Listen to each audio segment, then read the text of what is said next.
मोखाडा तालुक्यातील वाकडपाडा येथील प्राचीन शिवमंदिरात श्री गुटकेश्वर महादेवाचे दर्शन घेण्यासाठी परिसरातील भाविकांनी आज सकाळपासूनच गर्दी केली आहे. भजन कीर्तन स्वाध्याय परिवार कार्यक्रमाचे आयोजन मंदिर समितीने केले असल्याची माहिती गुटकेश्वर महादेव मंदिर समितीचे अध्यक्ष प्रदीप वाघ यांनी सांगितले. सकाळी परिसरातील दिंड्या हर हर महादेवचा जयघोष करत या तीर्थक्षेत्रात येतात. भाविकांच्या जयघोषात महाअभिषेक महाआरती करण्यात आल्याने आज गुटकेश्वर मंदिराचा परिसर शिवमय झाला होता.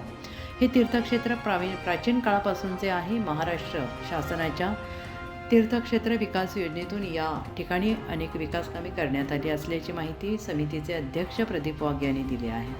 आज परिसरातील अनेक व्यावसायिकांनी फराळ, खेळणी, गृह उपयोगी वस्तूंचे स्टॉल लावण्यात आले होते. त्यामुळे यात्रेच्या निमित्ताने आलेल्या भाविकांनी देखील खरेदीचा आनंद घेतला. आत्मा मलिक हॉस्पिटल विश्वात्मक जंगली महाराज आश्रम ट्रस्ट संचालित आत्मा मलिक हॉस्पिटल कोकमठाण शिर्डी नाशिकचे सुप्रसिद्ध नेफ्रोलॉजिस्ट, किडनी विकार आणि किडनी प्रत्यारोपण तज्ज्ञ doctor Parth Devgaonkar, MD medicine, DNB nephrology, ESE nephrology, European renal association EDTA दर महिन्याच्या दुसऱ्या आणि चौथ्या बुधवारी आपल्या आत्मा मलिक हॉस्पिटलमध्ये उपलब्ध राहतील. तरी कृपया गरजू रुग्णांनी याचा लाभ घ्यावा.